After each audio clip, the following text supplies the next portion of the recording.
When war erupted in the 1940s, the world remembered its armies by their uniforms, its leaders by their speeches, and its battles by the roar of familiar weapons. The M1 Garand, the Thompson, the Carabiner 98K, icons of a conflict that reshaped the century. Yet hidden beneath those legends were quieter machines, experiments that flickered briefly before vanishing into forgotten arsenals. They were the weapons born not from certainty, but from imagination, built by engineers who refused to accept that the world's most violent equation had already been solved. Each one was a gamble, a whisper against the thunder of mass production.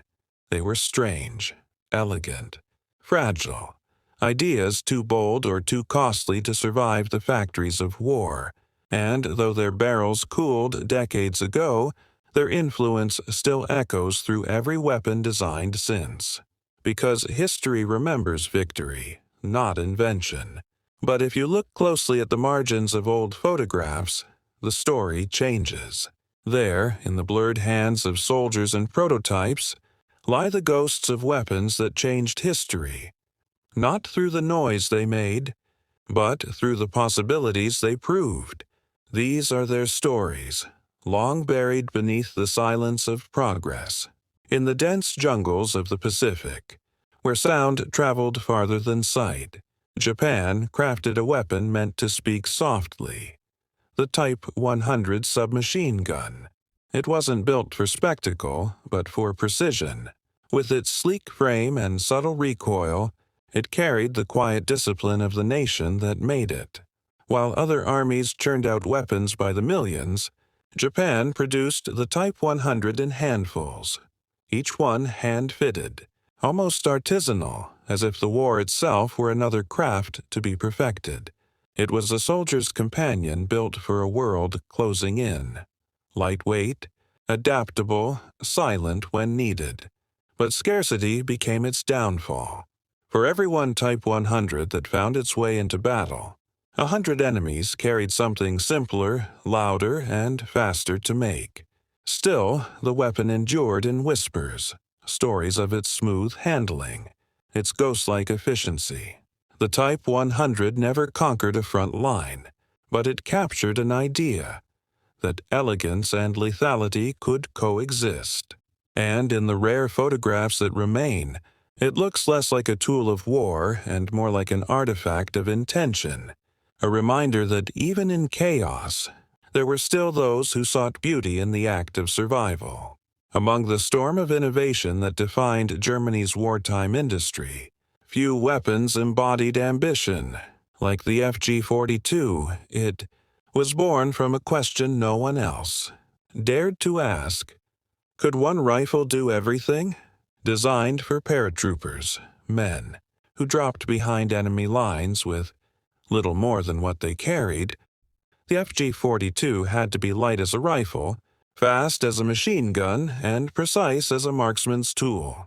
It was the impossible made tangible, a weapon so advanced it felt like a glimpse of the future. Its sleek lines and balanced recoil gave it an almost unnatural grace. Firing from an open bolt for automatic fire and a closed bolt for accuracy, it blended contradiction into brilliance. Yet that brilliance came at a cost. The FG-42 was too expensive, too complex, and too few were ever made. Factories struggled to keep up with its precision.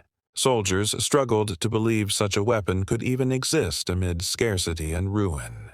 Still, its design left fingerprints across decades of innovation, echoes that would later shape the American M60 and inspire generations of engineers.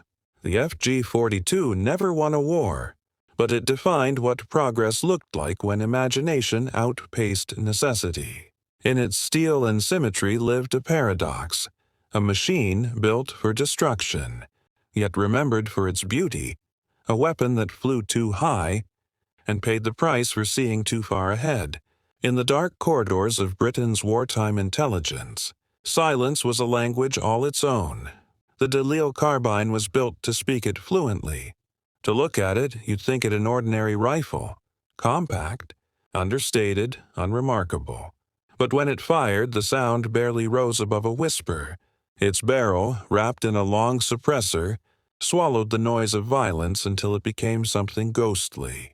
At close range, the loudest sound wasn't the shot, but the fall of the shell casing. This was no weapon for open battle. It was crafted for those who slipped through shadows. Commandos, saboteurs, agents who fought wars unseen. Every part of the Delil was built around discretion, from its bolt-action mechanism to the 45 caliber rounds that moved, slow and soft enough to remain hidden in flight. It wasn't about firepower. It was about control, precision, and the quiet dominance of patience. Few were made, and fewer still survive. But the weapon's legend lingers wherever. Silence meets intent. It symbolized a rare kind of strength, the ability to end conflict without announcing it. The Delil carbine was not a loud declaration of power, but a whisper of mastery, proof that even in the chaos of war, there was room for restraint. Its echo is still heard, not in gunfire, but in the reverence for those who fought by choosing when not to make a sound. At first glance, the Liberator pistol looked like a toy. Crude, awkward, barely more than a few stamped sheets of metal. But its simplicity was the point.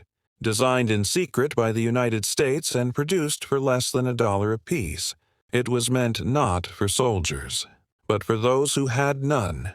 Resistance fighters, civilians, anyone living under occupation. It could fire only a single shot before needing to be reloaded by hand, yet that single shot carried something more potent than firepower: hope.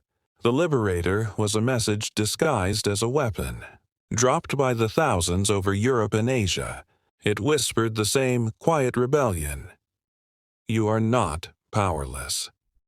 For many, it was the first tangible proof that the world had not forgotten them. Most were never used. Discarded or hidden away, their purpose fulfilled the moment they were found. Because the Liberator wasn't built to win battles. It was built to awaken courage. In its rough edges and clumsy design lived a strange kind of beauty, the belief that even the simplest tool in the right hands could change the direction of history, one defiant act at a time. By the war's final years, the race for innovation had become almost feverish, every nation searching for the next impossible leap. Out of that obsession came a weapon so, strange it seemed more, science fiction than strategy, the Gyrojet. Unlike any firearm before it, the Gyrojet didn't fire bullets at all. It launched miniature rockets. Each round ignited after leaving the barrel, accelerating midair instead of slowing down. Theoretically, it promised perfect efficiency, minimal recoil, and unprecedented range. In practice, it was an elegant disaster. The rockets were inconsistent, the accuracy erratic, and the materials too delicate for war's demands. Yet its existence was a glimpse into the future, a weapon that refused to follow the rules of its own era.